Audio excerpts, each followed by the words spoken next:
بسم اللہ الرحمن الرحیم۔ السلام علیکم، میں سمیع ابراہیم اور آپ دیکھ رہے ہیں ہمارا سوشل میڈیا۔ سیاسی صورتحال پر بات کریں گے۔ طارق چودھری صاحب میرے ساتھ ہیں، بہت زیادہ سمجھتے اور جانتے ہیں عمران خان صاحب کی شخصیت کو، پولیٹکس کو۔ ابھی اس وقت ایک بڑا سوال ہے کہ آنے والے دنوں میں خان صاحب کیا کریں گے۔ کل سے یہ بات ہو رہی ہے کہ شاید اب آخری پتے دکھانے کا ٹائم آ رہا ہے۔ وہ پتے کیا ہو سکتے ہیں؟ ابھی انہوں نے ایک اعلان بھی کیا ہے۔ چودھری صاحب کل اڈیالہ جیل ادھر ادھر گھومتے پھرتے رہے۔ خان صاحب سے ملاقات تو نہیں ہوئی، لیکن ان کے قریبی رفقا سے ملاقات ہوئی، ان کی فیملی کے لوگوں سے ملاقات ہوئی۔ تو ان سے جانتے ہیں کہ عمران خان کس طرح سوچ رہے ہیں، ان کے ساتھی کس طرح سوچ رہے ہیں۔ چودھری صاحب بہت شکریہ۔ جناب یہ بتائیے کہ اب خان صاحب کیا کریں گے؟ اس وقت جو صورتحال ہے اسلام آباد میں، جو کچھ ہوا آپ کو پتہ ہے، اب آگے جس طرح سے چل رہی ہیں چیزیں، کیا آپ دیکھتے ہیں خان صاحب کی حکمت عملی تبدیل ہوگی یا اسی طرح رہیں گے وہ؟ شکریہ سمیع صاحب۔ کل یہ برخوردار آسن ذوالفقار صاحب کا بیٹا، یہ میرے ساتھ ہی تھا، تو ہم نے یہاں سے ڈائریکشن لی سپریم کورٹ سے جیل، سوچا کہ عمران خان سے ملتے ہیں۔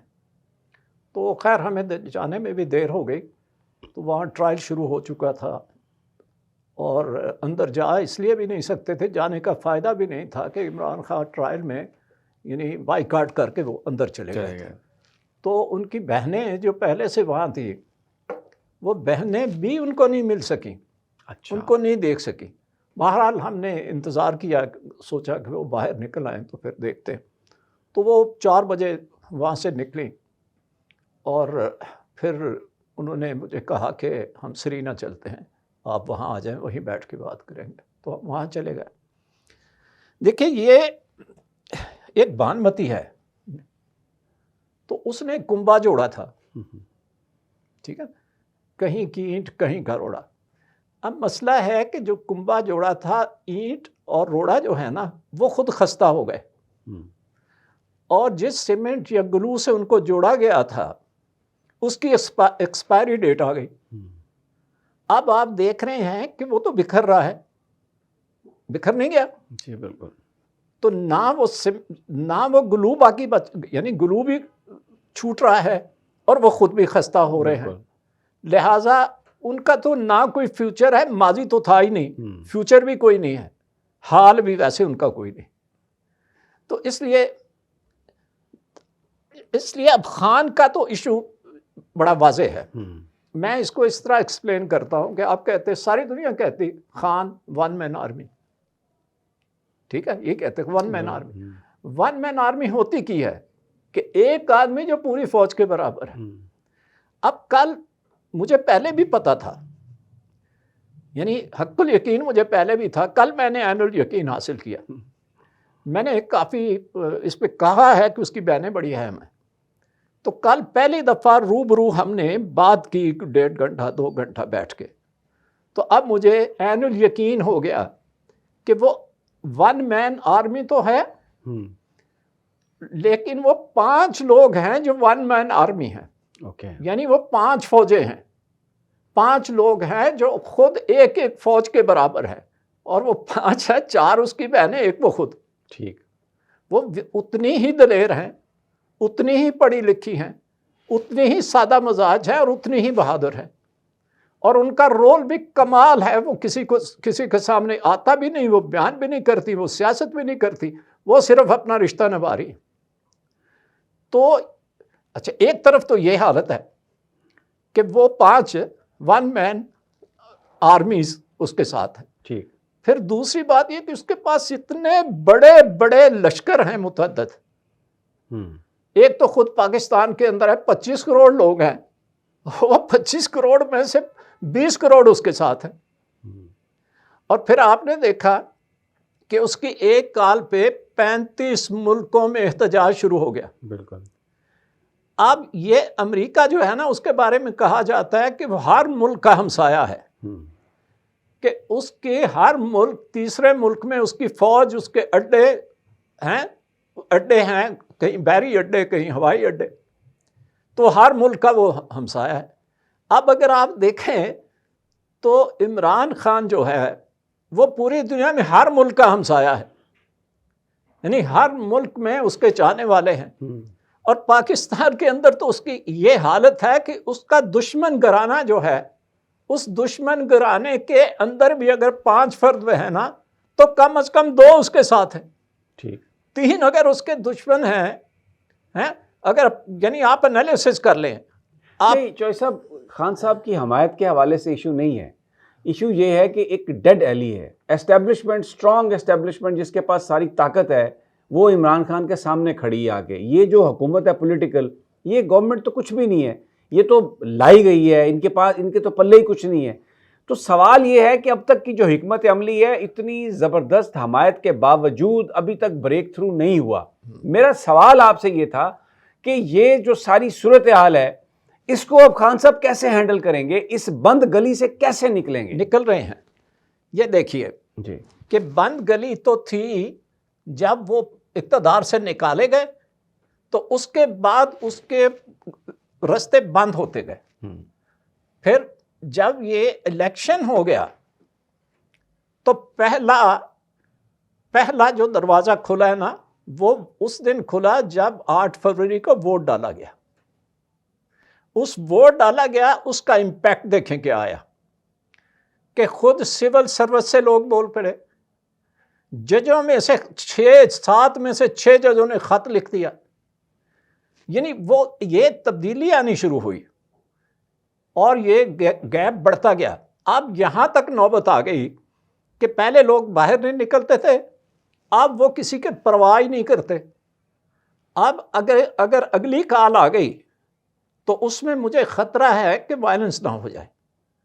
لہٰذا اچھا، اب سب سے بڑا جو بریک ہوا ہے وہ اب ہوا ہے. اب آپ پچھلے 2 3 4 دن سے دیکھ رہے ہیں نا کہ جو یہ کنبہ اکٹھا کیا گیا تھا، اب پیپلز پارٹی الگ جا رہی ہے، فضل الرحمان الگ سوچ رہے ہیں، اور مسلم لیگ نون کی حالت پتلی ہے. یہ تو ایسا لگ رہا ہے چوہے صاحب کہ جو اسلام آباد میں ہلاکتیں ہوئیں، جو لوگ زخمی ہوئے، جس طریقے سے ظلم و ستم ہوا، اس سے توجہ ہٹانے کے لیے نیشنل گورنمنٹ کا شوشہ چھوڑ دیا. مولانا فضل الرحمان کی کوئی پولیٹیکل اہمیت ہی نہیں ہے، نہ ان کے پاس کوئی سیٹس ہیں، نہ وہ کسی چیز کو روک سکتے ہیں، نہ وہ کسی چیز کو لا سکتے ہیں. ان سے ملاقاتوں کا سلسلہ شروع کر کے مدارس کا بل لا کے تو میڈیا میں کیونکہ عمران کا آتا نہیں ہے نام، تو یہ ایک توجہ ہٹاؤ مہم نظر آتی ہے. عملی طور پر جو پاکستان کی سیاست اس وقت جو ڈیڈ لاک کا شکار ہے، میرا سوال آپ سے پھر وہی ہے، وہ مجھے کہیں کھلتی ہوئی نظر نہیں آتی. نہیں کھل رہی ہے. دیکھیں یہ توجہ تو ہٹتی نہیں ہے. یعنی آپ کہتے ہیں نا توجہ ہٹانے کے لیے انہوں نے کیا کیا جتن نہیں کیا بابا توجہ ہٹانے سے. کیا دنیا میں کوئی ایسا واقعہ ہے کہ جو مسلسل 3 سال تک ایک آدمی جس کی بند کر دی گئی ہے کہ اس کا نام نہیں لینا، اس کا ذکر نہیں کرنا، اس کی تصویر نہیں دکھانی، اس آدمی کا جتنا ذکر پچھلے 3 4 5 سال سے ہو رہا ہے اس دنیا میں اور خود اپنے ملک میں، اتنی زیادہ ذکر، اذکار اور اس کی حمایت پچھلے 10,000 سال سے مجھے کوئی ایک مثال دے دے. لہٰذا اس کو کہاں بیٹ کر سکتے ہیں؟ یہ ایک ایک کر کے اس سے ہار رہے ہیں. اس کی شکل جا کے دیکھ لیں، اس کی بہنوں کی دیکھ لیں، اور جو یہ اقتدار میں جو مصیبت میں ہیں ان کی دیکھ لیں. وہ تازہ ہیں، ہنستے ہیں، مسکراتے ہیں، مذاق اڑاتے ہیں. اور ان کی دیکھ لیں جن کو آپ کہتے ہیں پاور میں ہیں. بھائی یہ گرنے والے ہیں، یہ گر جائیں گے. یہ 6 مہینے بہت ٹائم ہے. اگلے 3 مہینے میں آپ دیکھیں گے میں یہیں آ کے آپ کے ساتھ پروگرام کروں گا. ٹھیک، آپ یہ سمجھتے ہیں کہ اس وقت اب آپ کیا دیکھتے ہیں، کیا جو ایک 5 ممبر کمیٹی بنائی ہے مذاکراتی، وہ کسی سے مذاکرات کرے گی؟ وہ تو انہوں نے ابھی عمر ایوب صاحب نکلے ہی ہیں تو انہوں نے پکڑ کے اندر کر دیا ان کو وہ. اور پھر خان صاحب نے کہا کہ اگر 14-15 تک یہ نہیں ہوا تو جو باہر سے لوگ جو ریمیٹنسز بھیجتے ہیں وہ نہ بھیجیں. اب بہت سارے لوگ ایسے ہیں جنہوں نے اپنی فیملیز کو سپورٹ دینی ہوتی ہے، وہ ان کے پیسوں سے ان کا گھر چولہا جلتا ہے، وہ تو دیں گے. ہو سکتا ہے جو بڑی انویسٹمنٹ ہے وہ نہ آئیں، اس لیے کہ ظاہر ہے باہر خان صاحب آپ نے جیسے ذکر کیا بہت پاپولر ہیں، بڑے بڑے جلوس نکلے ہیں، لیکن یہ کارگر کتنی ہوگی حکمت عملی؟ سوال یہ ہے. انہوں نے یہ نہیں کہا نہ بھیجیں، انہوں نے کہا ہے کہ اس کو صرف اتنا بھیجیں جتنا آپ کے ضرورت ہے، گھر چلانے کے لیے ضروری ہے، باقی نہ بھیجیں. اب اگر اس میں 50% بھی کٹ لگ گیا نا تو اس کا آپ تصور کریں کہ کیا امپیکٹ ہوگا. اگر 50% بھی ہو جائے، پہلے ہی ہمارے پاس کچھ نہیں ہے. لیکن اس سے جو یہ حکومت ایک پروپیگنڈا کرتی ہے کہ دیکھیں جی IMF کو خط لکھا، یہ کیا، اب پاکستانی کو کہہ رہے ہیں پیسے نہ بھیجیں تو اس سے نقصان پاکستان کا ہوگا، وہ تو اس چیز کو اس طرف لے کے جائیں گے. جدھر بھی لے جائیں اس کی بات سنے گا کون، ان کی بات مانے گا کون، ان کی بات پہ کس کو اعتماد ہے، کس کو ٹرسٹ ہے؟ یہ تو خام خواہ کی باتیں یعنی کرتے رہیں. اچھا آپ یہ سمجھتے ہیں کہ جو گیپ آ رہا ہے اس وقت حکومت میں، اسٹیبلشمنٹ میں، عمران خان میں، وہ اس کی کمپلشن، اس کا زور اتنا زیادہ ہوگا کہ اس ساری صورتحال سے نکلنے کی کوئی نہ کوئی صورت پیدا ہوگی؟ بھائی میں کہتا ہوں وہ ہر چیز کو توڑ تاڑ کے نکل رہا ہے، اس کو کوئی چھوڑ نہیں رہا، اس کو کوئی رہا نہیں کر رہا. اس کو ضرورت نہیں ہے کسی کے ساتھ اتحاد کرنے کی، کسی کے ساتھ مذاکرات کرنے کی. وہ کس کے ساتھ مذاکرات کرے؟ ان کے ساتھ تو وہ پہلے دن سے 28 سال ہو گئے وہ کہتا ہے کہ ان کے ساتھ تو میں بات نہیں کروں گا، یہ چور ہیں، تو چوروں کے ساتھ میں بات نہیں کروں گا. تو یہ جو کمیٹی ہے یہ کس کے ساتھ بات کرے گی؟ اسٹیبلشمنٹ کے ساتھ؟ تو آپ جانتے ہی ہیں کس کے ساتھ. ویسے میں سمجھتا ہوں کہ بات جو ہے، جو اس نے 3 سوال رکھے ہوئے ہیں نا سامنے، وہ اتنے جینون ہیں، اتنے کھرے اصلی اور پکے ہیں کہ دنیا کا کوئی بھی آدمی لا کے بٹھا دیں، یہ اپنے گھر کا بندہ بٹھا دے منصب بنا کے، وہ بھی ان تینوں سے انکار نہیں کر سکتا. سیاسی قیدی رہا کرو، مینڈیٹ واپس کرو، ہاں جی، اور 26ویں ترمیم جو غلط، اس کو واپس لو. مجھے بتاؤ کون حقیقت پسند آدمی اس سے انکار کر سکتا ہے؟ اب یہ جو مذاکراتی ٹیم جس کے بھی سامنے جا کے بیٹھے گی، یہ 3 سوال سامنے رکھے گی، کون اس کا سامنا کر سکتا ہے؟ بھائی وہ یہ پنجرہ توڑ کے نکلے گا، وہ اس کا کنڈی نہیں کھلوانا چاہتا. ٹھیک، یہ ٹوٹ جائے گا. بہت پر امید ہیں طارق چودھری صاحب، اور اس میں ایک لاجک بھی ہے، ایک ریشنل بھی ہے. خان صاحب کے جو 3 سوال ہیں، واقعتاً اس کا جواب اگر کوئی دے گا میننگ فل، تو پھر پاکستان کی صورتحال بدلے گی. جو لوگوں کا الیکٹڈ نمائندہ ہے وہی پھر وزیر اعظم بنے گا. اور 26ویں آئینی ترمیم نے ہم سب کو پتہ ہے، ہم دیکھ رہے ہیں کہ سپریم کورٹ کا جو سٹیٹس ہے وہ ایک میجسٹریٹ کا وہ لے آئے ہیں، اور کوئی پہلے بھی انصاف نہیں ملتا تھا، اب تو بالکل ہی کوئی امید ہی نہیں ہے. وہاں پہ لوگوں نے وہاں پر جانا ہی چھوڑ دیا ہے، ایون جرنلسٹوں نے بھی جانا چھوڑ دیا ہے، کیونکہ کچھ بھی نہیں ہے وہاں پر. تو بہت بہت شکریہ چوہے صاحب، بڑی زبردست ایک امید اور انشاءاللہ جو گفتگو انہوں نے کی ہے، انشاءاللہ یہ گفتگو کا ہر ہفتے جی سلسلہ جاری رہے گا، اور تازہ ترین آپ کے ساتھ شیئر کریں گے. اللہ نگہبان.